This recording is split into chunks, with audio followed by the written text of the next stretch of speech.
Let us learn about parallel lines today. Now, what are parallel lines? Lines which do not meet each other when drawn on the same plane are called parallel lines. So, what do we mean by plane here? The plane in which I am drawing these two lines is my notebook, is this piece of paper. So, the lines which do not meet each other on the same plane are called parallel lines. Now, let us consider this being cut by a transversal. A transversal cuts two parallel lines at two distinct points. This is a transversal. Now we are going to learn something interesting. When a transversal cuts two parallel lines, 8 angles are formed. What are the angles?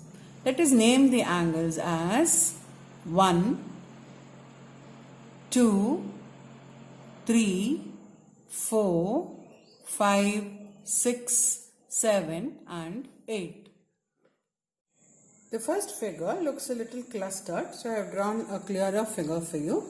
So coming back to the point, 8 angles are formed. Now what do we know about these angles? Look at this point. It is a point where two lines intersect. This is one line and this is the second line.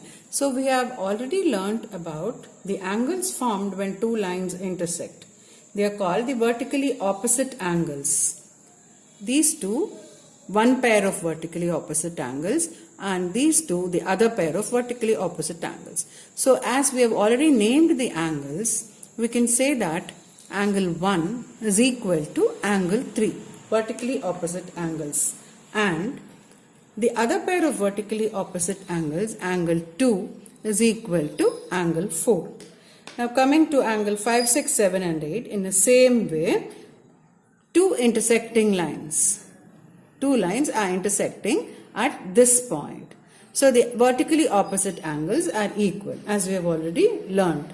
So angle 5 is equal to angle 7 and angle 6 is equal to angle 8. In fact, when we are talking about angles, we do not say equal to, we say congruent to. So how do we write it? Angle 1 is congruent to angle 3 and so on. So now we have just learnt about vertically opposite angles. Now all these 8 angles are named something. So let's talk about the names of these angles now.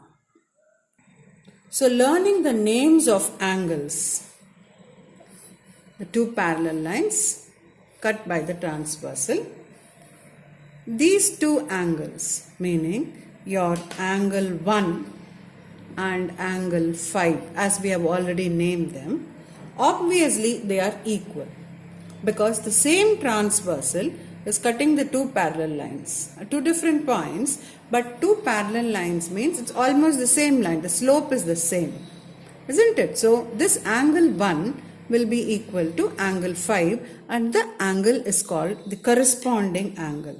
Angle 1 and 5 are the corresponding angles. Angle 1 and angle 5. They are called corresponding angles. And they are equal. Similarly, you can say that angle 2 and angle 6, the other pair of corresponding angles, are also equal. 2 and 6. Angle 3 and angle 7. The third pair of corresponding angles are also equal. Angle 4 and angle 8. The fourth pair of corresponding angles are equal. So it's obvious that they are equal because the transversal is cutting the two parallel lines and the slope of the transversal remains the same. So the angles are equal. We have to remember the names. These angles are called corresponding angles. Now let us talk about the angles which are inside the two parallel lines 2, 3, 5 and 8. What do we observe about them? Angle 2, 3, 5 and 8.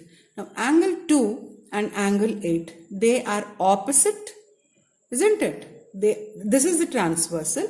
2 lies on one side and angle 8 lies on the other side. So they are called the alternate interior angles. The name has a reason. They are alternate and they are inside the two parallel lines. So they are called alternate interior angles. So if you are asked to name what are the alternate interior angles, you should be writing angle 2 and angle 8. They are called the alternate interior angles. Now what is the other pair of alternate interior angle? 3 and 5. It's obvious. Angle 3 and angle 5. So the other pair is angle 3 and angle 5. These are called the alternate interior angles. And the same explanation holds true for 4 and 6 alternate exterior, 1 and 7 alternate exterior. Isn't it? Now angle 2 and 8 alternate interior angles will be equal. And the alternate exterior angles also will